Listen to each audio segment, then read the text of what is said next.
I think a lot of lawyers kind of just fell into law. I think that's a very common thing that you find with people in the legal profession. A law degree is very, very flexible. So there's a whole bunch of different paths that you can take once you have one. You can go into private practice, you can work for a bank, you can work for an investment management company, you can work for a finance company. So it's a very flexible thing. For me personally, I was always very studious. I probably didn't take the most conventional path to becoming a lawyer. I didn't go to law school actually until I was 27.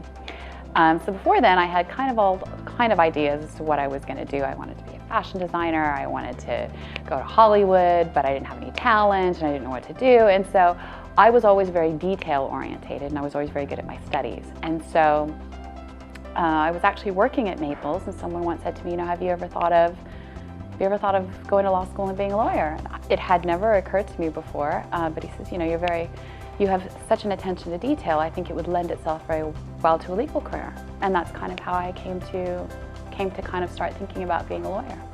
I think when you're when you make the decision to be a private practice lawyer and you're going to be a transactional lawyer, your career develops very much in stages.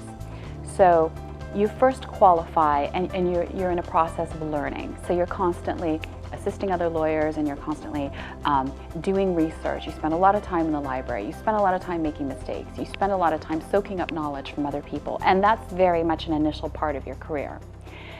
When you get to be maybe about 4 years PQE, and that's what we call in law post-qualification experience, you start to become almost a grinder. So at that point, you know very much more about what you're doing.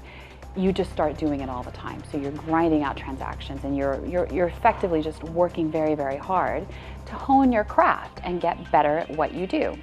And you're learning very much then all of the elements of being a private practice lawyer, which are managing client expectations, building relationships with your clients, learning how to manage transactions, learning how to meet deadlines. And so you're doing those things again and again and again and again until you're basically perfect at it. And so my career very much developed in stages. So I started out, I was interning, for lack of a better word. And then you become someone who is known as a very, very busy lawyer. So lots of different partners give you work to do. And then your career very much evolves after a period of about maybe 5 or 6 years of doing that.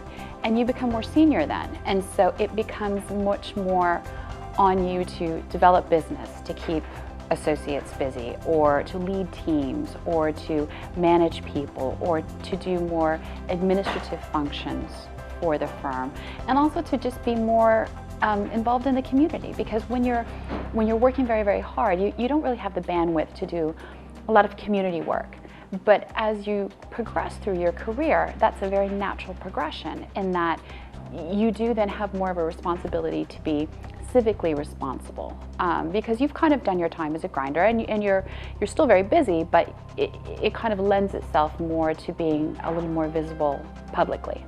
Things have changed actually since I was in school. So kids nowadays have so many options, so many amazing things they can do, especially in Cayman. There's no longer just going into accounting or going into law. In terms of finance, there's so many interesting facets that you can go into. You can go into fund governance, you can go into IT, you can go into marketing, which I think is just one of the most crucial areas of providing legal services in my mind, certainly when you work for a law firm, because you can be the best at what you do, and if no one knows about it, you might as well not be doing it. Certainly if you want to be a lawyer, you get your law degree, and you make a decision. You either want to go into private practice, and if you do that, you apply for your articles and you see where that takes you. Or you can take your law degree and go work for a number of places. You can work for a bank, you can work for an investment management company, you can work for a movie studio. Every big business has a legal department. It's just a very flexible degree. I think that's why so many people get law degrees. It used to be a bottleneck where students would come out of the law school and then everyone was looking for articles, and you might have a handful of firms that were actually offering them. And nowadays, the industry has become so flexible, and the fact that it's such a great opportunity out there to maybe go and work for one of the trust companies or the affiliated fiduciary services firms and training to be a fund director or training to go into compliance. All of these things make wonderful use of a law degree and get your foot in the door, because in any opportunity that you want to put yourself forward for, you're going to have to differentiate yourself. And certainly for the companies on island that offer independent directorship services, or offer fund administration services, or offer compliance services, or accounting services, or back office services, they're looking for qualified people. And so if you have a law degree in hand and you walk in that door, you're naturally going to stand out, from other people who maybe don't have that background.